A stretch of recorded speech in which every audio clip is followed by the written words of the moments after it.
처리하는 그런 곳이에요. 이 마을마다 그런 게 참 많이 있습니다. 거기 가서 발가락을 보여줬더니 we have to cut it off 그러더라고요. 말조차 굉장히 무서워요. 그러니 잘라버리고 그 끝에다가 주사를 놔서 독을 주사한대요. 포이즌을 주사하겠대요. 그러면 발톱이 자라는 뿌리를 없애버리기 때문에 다시는 그렇게 되지 않는다고. 대신 발톱은 한 3분의 1이 잘라나갈 거라고. 너무 아프니까 하자고. 근데 아프냐고 물어봤더니 수술은 안 아프대요. 그래서 마음을 놨어요. 근데 그 다음에 하는 말, 근데 마취가 좀 아프대요. 마취냐니까 주사를 놔야 된대요. 몇 방 놔야 되냐? 그랬더니 2방을 놔야 된대요. 여러분 발가락에 주사 맞아보셨습니까? 이 손가락, 발가락은요 모든 신경이 모여있는 곳입니다. 그래서 굉장히 예민해요. 이 발가락에 주사를 놓는데 2방을 맞았는데요, 정말 막 주사 놓는 의사 그냥 완전히 그냥 주먹으로 날릴 뻔했어요. 얼마나 아프든지 그냥 아프고 빨리 주사를 탁 놓고 끝나는 게 아니라 쫙 요거 바늘을 돌려가면서 나요. 막 안에서 그 뭐 마취가 이렇게 뭐 퍼져야 된다나 2방을 놓고 막 간신히 참아갖고 끝났는데, 끝나고 이제 끝났겠지 그런데 갑자기 또 주사기를 준비해요. 그래서 뭐 하냐고 그랬더니 잘못 놨대요. 또 놔야 된대요. 제 6방 맞았습니다. 6방. 엄지 발가락에만 6방. 막 그날 가는 줄 알았습니다 정말. 그리고서 가위로 발톱을 잘라냈어요. 뭐 안 아프죠 이제. 마취 약으로 거의 쩔었으니까 뭐 아플 수가 없습니다. 그리고서 잘라냈습니다. 그리고 뭐 독을 그 안에다 넣었어요. 근데 독도 잘못 넣었어요. 지금도 거기서 발톱이 이상한 모양으로 자라나요. 그거 맨날 잘라내느라고 제가 요즘도 아주 고생스러워요. 아주 발톱 모양은 망가졌지 3분의 1은 날라갔지 아주 이렇게 엄지발가락 보면 정말 이상해요. 이제 남자니까 괜찮지. 그런데요, 미국 돌아오자마자 한 3년 전에 그게 왼발이었는데 오른발에 문제가 생긴 겁니다. 오른발 엄지발가락이 또 문제가 생긴 거예요. 너무 괴로운 거예요. 그 고통의 기억이 있기 때문에 이 자라보고 놀란 가슴 소뚜껑 보고 놀란다고 이제는 가기 싫은 거예요. 그래서 참았어요. 참는데 뭐 걷는데 쩔뚝거리고 너무 힘든 거예요. 그래서 병원을 찾아봤는데 다행히 미국은 포다이아트리스트, 발닥터가 있더라고요. 또 후배예요. 그래도 무서워요. 갔습니다. 후배한테 했더니 걱정하지 말래요. 그래서 아니 내가 일본에서 그리고 막 얘기를 했어요. 너무너무 아팠고 막 얘기하니까 형 걱정하지 말래요. 자기가 잘해주겠대요. 그래도 못 믿겠어요. 너무 아파봤기 때문에. 근데 갑자기 무슨 스프레이를 하나 막 흔들더니 칙 하고 뿌려요 발에다가. 이거 뭐야 그랬더니 그런 게 있대요. 계속 얘기해보래요. 그 사람이 어떻게 했는지. 그래서 막 얼굴을 보면서 얘기했는데요, 얘기해서 언제 할 거야 했더니 끝났대요. 어떻게? 그 스프레이 뿌린 게 살갗을 잠깐 마비시키는, 차갑게 해서 마비시키는 거예요. 그 사이에 주사 한 방 넣고요 바로 잘라서 끝냈어요. 독국물도 주입 안 했습니다. 독국물 그러니까 좀 이상한데. 그래서 오른발은요 지금 잘라냈는데도 예쁘게 잘 자라고 있어요. 멀쩡합니다 지금도. 제가 거기서 느낀 게 있어요. 죄송합니다 의사분들 다 마찬가지지만 전문가가 따로 있구나. 역시 발은 포다이아트리스트인데 가야 하고, 애기 날 때는 산부인과 가야지요. 애기 날 때 외과 가면 안 됩니다. 전문가가 있구나. 전문가한테 갔더니 이렇게 아프지 않고 금방 끝나는구나. 여러분 우리 인생에 전문가가 계세요. 돈 많은 사람도 아니고요, 세상에 컴퓨터 대학 카운슬러도 아닙니다.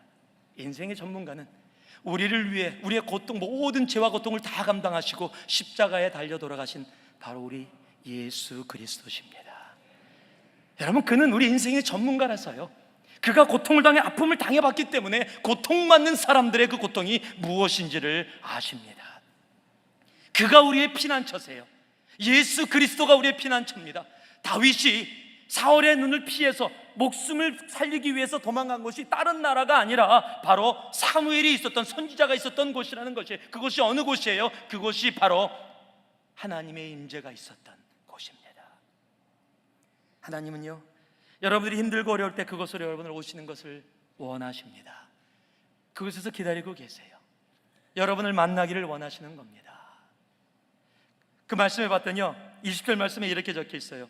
사울이 다윗을 잡으려 사자들을 보내었더니 그들이 선지자 무리에 예언하는 것과 사무엘이 그들의 수령으로 선 것을 볼 때에 하나님의 신이 사울의 사자들에게 임함에 그들도 예언을 한지라. 사울이요 다윗을 죽이려고 사람들을 계속 보냈습니다. 그런데요 오는 사람마다 성령을 받아갖고 예언을 하는 거예요. 나중에 맨 마지막 19장 맨 마지막에는요, 사울도 왔어요. 자기가 직접 죽이러 왔는데 자기는 문 앞에서부터 도착하자마자 예언합니다. 옷 벗고. 여러분, 이거예요. 예수 그리스도 안에 온전한 평안이 있을 뿐더러 예수 그리스도를 믿는 성도들 안의 교제 속에 진정한 평안이 있고 기쁨이 있고 능력이 있는 겁니다. 여러분, 그래서 여러분 주위의 사람들, 정말 내가 힘들고 어려울 때 누구에게 가는가? 돈도 없고 보잘것없다고 느껴지고 어린아이고 나보다 나이도 적지만 여러분 아세요? 성령님이 함께하는 사람에게 가는 것이 옳은 거예요. 그곳에 진정한 예수 그리스도의 보혈의 피가 함께하는 것이기 때문에 그렇습니다. 이야기를 하나 나누고 말씀을 나눕니다. 마지막으로 나누는데요, 한번 제가 필리핀 선교사님 책을 하나 읽고 간증을 들을 기회가 있었습니다. 이 필리핀 선교사님은 40일 금식을 하고 있었는데 금식하는 도중에 아마 이 댕기열 같은 그런 모기한테 물렸던 것 같아요. 40일 금식이 끝났는데 끝나고 이제 교회에 가서 몸을 보완하면서 설교를 해야 되는데 온몸에서 열이 나기 시작한 겁니다. 열이 나서 일어나서 설 수 없을 정도의 상태가 되셨어요. 그래서 주일날 아침인데 막 정신은 비몽사몽이고 막 도저히 열이 나서 감당이 안 돼서 아내에게 이렇게 얘기했습니다. 기도를 부탁하면서 내가 어떻게 했으면 좋겠냐고, 내가 못할 것 같은데 당신이 대신 가서 좀 설교를 해줄 수 있냐고. 이제 선교지는 그렇게 사모님이 목회를 하셨으면 그렇게 가서 하실 때가 있습니다. 그랬더니 사모님이 남편을 딱 쳐다보더래요. 그러더니 잠시 기도해 보고요. 그러더니 남편이는 그 자리에서 뒤로 딱 돌아서더니 무릎을 딱 꿇고 기도하더래요. 주여로 막 기도하더니 결심을 한 듯 딱 돌아서서 남편을 향해 이렇게 얘기하답니다. 여보, 그냥 교회 가서 죽으세요. 그 얘기를 지금 아파서 지금 40일 금식기도 하고 열까지 나서 쓰러져 있는 그 상황 속에 들으니까 갑자기 하나님을 향해 원망이 밀려오더래요. 그래서 하나님, 좀 야들야들한 아내를 허락해 주시지, 이렇게 무식하고 정말 차갑고 나는 지금 아무리 목사고 선교사지만 지금 죽는 상황, 이런 상황이 왔는데 교회 가서 죽으세요? 야, 어떻게 이런 아내를 줬습니까? 설마 그래도 아니겠지 그러고 그냥 끙끙 앓고 있는데 갑자기 문이 탁 열리더래요. 아내가 나가 교회 분들이 들것을 갖고 왔어요. 사모님이 시켜서 들것을 갖고 온 겁니다. 들것에 실리는데 가는 도중에, 그러니까 들것에 실려서 교회로 가는 거예요. 지금 설교하러 가면서 주님, 내 인생이 이게 뭡니까 대체? 막 원망이 계속 나오더래요. 교회 도착했습니다. 들것 내려놓고 억지로 막 쓸 수 없는데 강대상에 섰대요. 서서 말씀을 전하기 시작하고 막 쩔쩔면서 원망과 그냥 속에 뭐 설교 말씀 기억도 안 나지, 그냥 뭘 전했는지 모르고 주시는 대로 전하기 시작하는데 어느 순간 시간이 지났는데 자기가 멀쩡히 서서 뛰어다니고 있더래요. 하나님이 강대상에 서 있는 그 순간에 병을 치유해 주신 겁니다.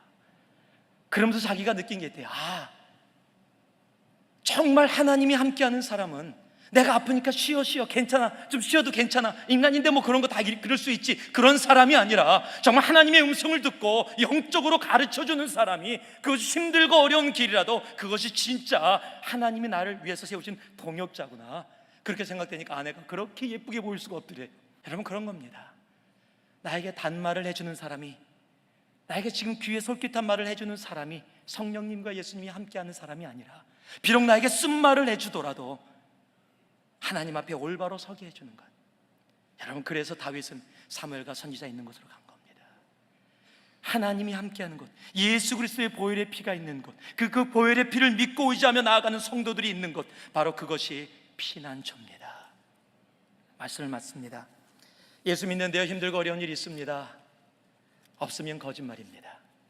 그러나 그 힘들고 어려운 길, 그냥 어려움을 위한 어려움이 아니라 하나님 우리 왕같은 제사장으로 만들기 위한 하나님의 우리를 향한 사랑의 표현이십니다.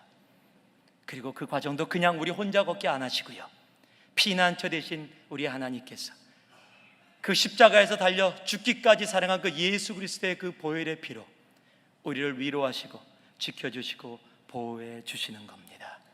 다윗의 끝이 어떻게 됐습니까? 위대한 왕으로 사는 겁니다.